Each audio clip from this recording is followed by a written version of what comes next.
Audio on demand from Vision Christian Media. Foundations. And they went into exile, and they didn't become a sovereign nation again in their own right until May 14, 1948. They were always under the sovereign rule of an occupying force. They never had their own sovereignty again. Foundations. Understanding the Jewish foundations of our Christian faith. With Robbo Robinson and Mandy Warby. Over the next couple of programs, we're going to look at the word Christ. Many Christians know that the word Christ means anointed. Mm-hmm. Some people think that Christ is just Jesus' surname, which is maybe not quite the case. But it's not quite so simple as that. We're going to explore that some more today on Foundations. I think for many Christians that might sound a little bit hard to believe, but there are a lot of people who actually think that Jesus is his first name and Christ is his surname. That's true, even though it's a title. And you're right, most of us would know that it actually means anointed. The word Christ is the Greek word that means Christos, and the Hebrew equivalent of that is Mashiach. And Mashiach means the anointed one or the Messiah. So that's what it means. But if you look at the meaning of the word culturally and how it actually played out in ancient Israel, you understand it's actually more than that. It's more encompassing than an anointed one.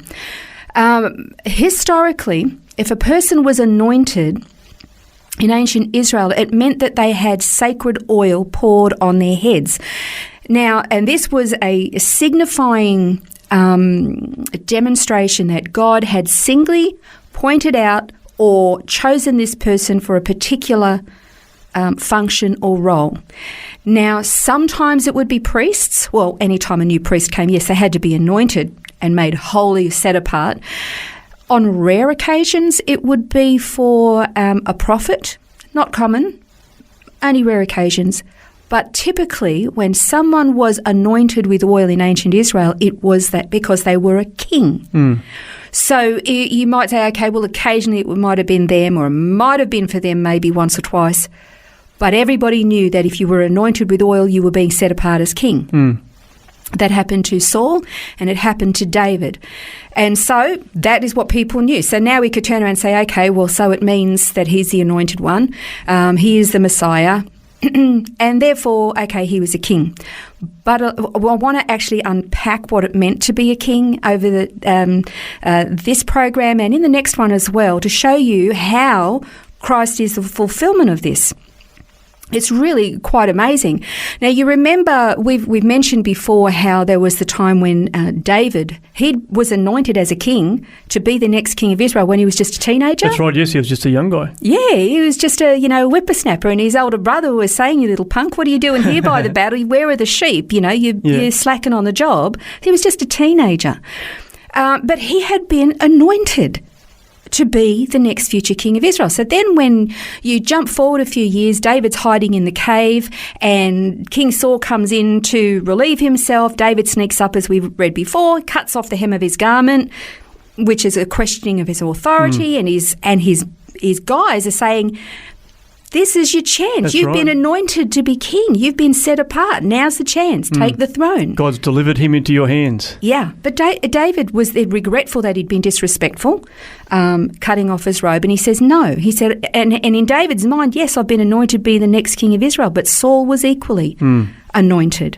And so it was wrong of him to try to usurp that.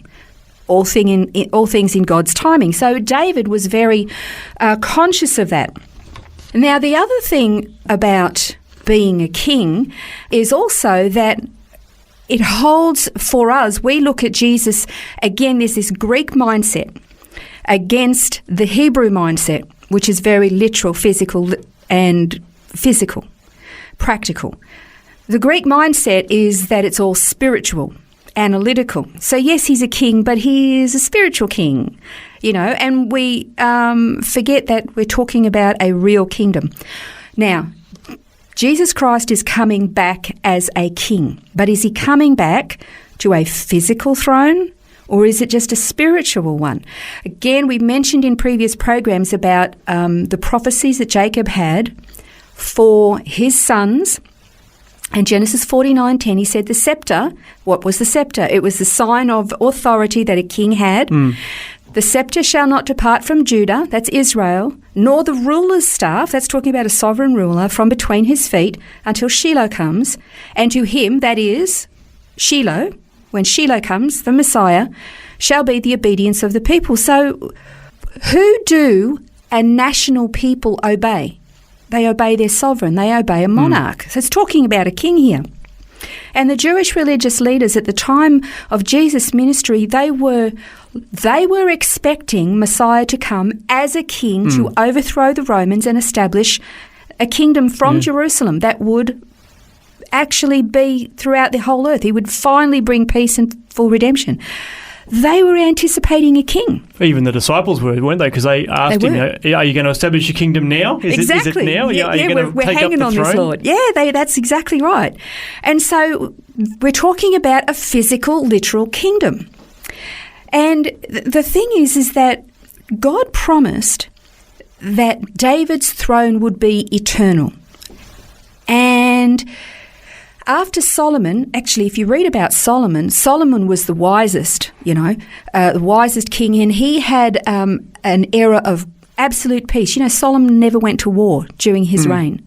It was a magnificent time in Israel's history. And God promised he promised David, and you can read it in 1 Chronicles 7:11-14, where he says to David that I'm going to promise that there will be an eternal kingdom of which there will be no end. It will be forever, and it will be from you, David, in your line. But when you look at Solomon actually became apostate at the end of his life. Solomon did 3 things that God told kings were not to do. And you can read about it in Deuteronomy 17:16-17, where God told the people, this is Moses telling the people, that when they had kings, this is what kings were not to do. They were not to acquire too much wealth for themselves, personal wealth. They were not to hoard horses, because that was like acquiring your own private army. And they were not to acquire too many wives. Then you look at Solomon, and Solomon is known for his famed Solomon stables. He had that many horses because it was like a private army. He had mega wealth. And the silly man had around 1,000 wives. What was he thinking? 700 wives, 300 concubines. 700 wives, and most of them were foreign. And they all retained their paganness. And towards the end of his life, he actually, to appease them and keep them happy, had all these pagan, shrines and temples and high places of worship established. And he even fell into it in his old age. He was seduced by his wives. And that was the very thing God warned. He said, don't have too many wives, especially foreign wives. And so you read about Solomon's life, he became apostate at the end. Now, how could somebody endowed with the kind of wisdom he had be so foolish? That kind of is hard to get your head around. But the thing is, after Solomon, his son Rehoboam took the throne, and it was during his reign very early on that the kingdom split, and the 10 northern tribes, that was the kingdom of Israel. Judah was in the south, and that was basically the end of the Davidic line of kings until they went into the Babylonian exile, because, the northern kingdom, I think they lasted around 210 years or something like that, and the southern kingdom lasted about 350 years, and they went into exile, and they didn't become a sovereign nation again in their own right until May 14, 1948. From the time of the Babylonian exile, when they returned, they were always under the sovereign rule of an occupying force. They never had their own sovereignty again until May 14, 1948. And they don't have a king. They have an elected official. So when it talks about when Shiloh comes and he's going to have this eternal rule, that's talking about a Messiah who's going to come as a physical king to rule a physical kingdom in a physical nation. That has yet to come. So we're going to learn more about this in the next program, getting a more complete understanding of what Christ means and why it is so incredibly significant. That's next time on Foundations. This has been Foundations, a look at the Jewish foundations of our Christian faith. For study notes, resources and more, see vision.org.au/foundations. Thanks for taking time to listen to this audio on demand from Vision Christian Media. To find out more about us, go to vision.org.au.